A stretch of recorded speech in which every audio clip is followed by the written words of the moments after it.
Okay, tonight I've made some from scratch barbecue sauce. I'll be making some other sauces later because I noticed in stores that all the factory sauces had disappeared during COVID thing, but all the basics are there. All the flour, all the cooking powders, all the basic stuff, tomato sauce, tomato paste, diced tomatoes, all that stuff. They have plenty of that. So I'm going to show you the secret to cooking. You know why your mom took so long cooking? It's because she knew how to cook. I'm not saying you don't, but to cook with spices is patience. Especially if you're using spices of any kind. And I'll explain that a lot more because this didn't take tons of spices, but it did take some. Spices are a lot like tea. You've got to let it steep. A good spaghetti sauce will take, hell, it'll take an hour, hour and a half to make. It takes a long time. It takes a lot of patience. It takes a lot of attention. Let these things steep, and they steam, and they release flavor throughout the whole dish. And it really calls it a dish. It's a sauce. This is going to go over some ribs that I have crock potted first to get them tender. Then I'm going to bake them in order to get that glaze over the top from this. The recipe will be listed on the front of this. It's molasses. Sometimes I use sorghum because it's not quite as sweet as oh my God, don't use corn syrup. Straight up sugar is too sweet. This gives it a lot of body, not the overpowering sweetness of I'm not going for a syrup. You don't want to put the stuff in your pancakes. The garlic powder, of course, about a half teaspoon of garlic powder. I put a little Cajun in there just for a little bit of kick. It's got some cayenne in it, not a lot, because this isn't a contest, it's just a taste. So take some good deli mustard, and I used, instead of using a ketchup, once again, because I feel like it would just, the sugar out of the ketchup would oversweeten it, I used regular tomato puree.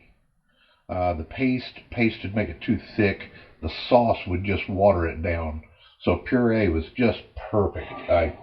Look at this consistency. This is awesome. And then I let this on the stove for just about an hour to make sure that stuff, and I left it on a very slow burn, very slow, low heat, low as I could get it. So it just kind of simmered all this stuff together. Looks good. It's nice and thick. I'm gonna go get the ribs. I'll put them in a dish. Put them in a pan and pipe the oven on. And this thing's gonna look fantastic. This stuff has been driving me crazy for about the last hour. It smells so wonderful all the way through the house. Once again, this is going to be the secret. This is going to be the secret to making the spaghetti sauce that I'm going to be showing you guys next. I'm going to have to apologize for not being on here very much, uploading a lot of pictures. I've been super busy. My life, changing schedules, personal distancing, all that kind of crap. Staying in the house. But I've been cooking, a lot of failures, many successes. This is not one of my failures. This stuff is excellent. I'll be right back in a minute to show you, put this on the ribs. Okay, there's the ribs straight out of the crock pot. Most people will boil these. I like to crock them. They're a nice slow cook.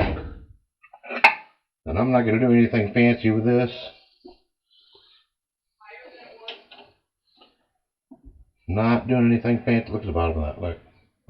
See how thick it is? Nothing stuck. Nothing stuck to the bottom of the pan there. That's what the slow cook does. This thins out, and it's the molasses in it that's going to glaze over real well. That's the only reason you would have sugar in this. Probably not enough to taste it.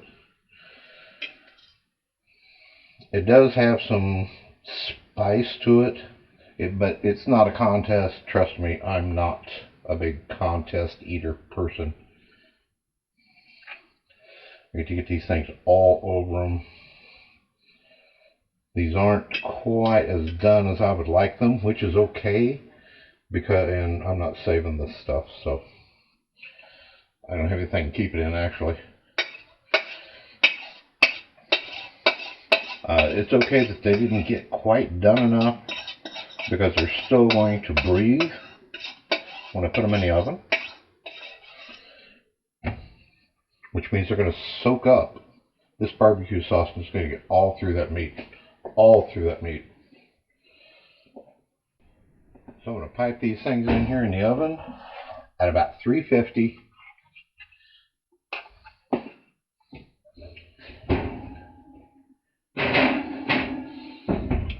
A good preheat oven. I'm going to leave them in there for about an hour.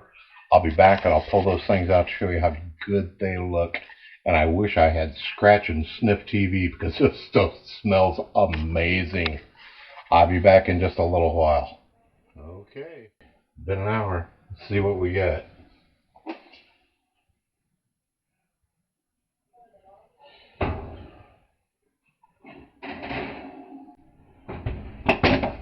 Ooh, look at them babies. Look at that.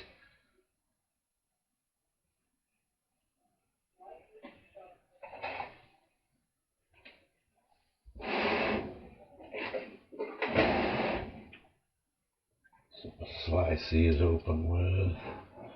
Oh man.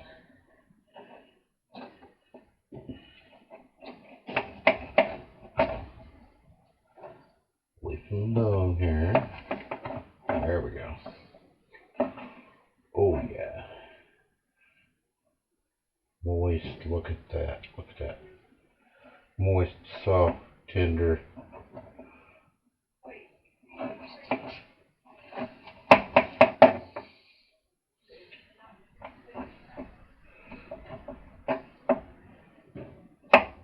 We're going to stick a searing 350 degrees chunk of meat right in my mouth.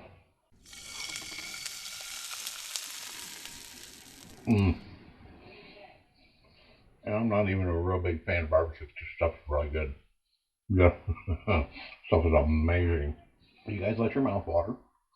I'm going to go in and eat this. And next time we'll be making some spaghetti with scratch sauce, just like this stuff here was. I'll be bouncing back and forth in between these two, telling you what I did to this a little bit more, and what I'm doing to the spaghetti sauce while I'm making it.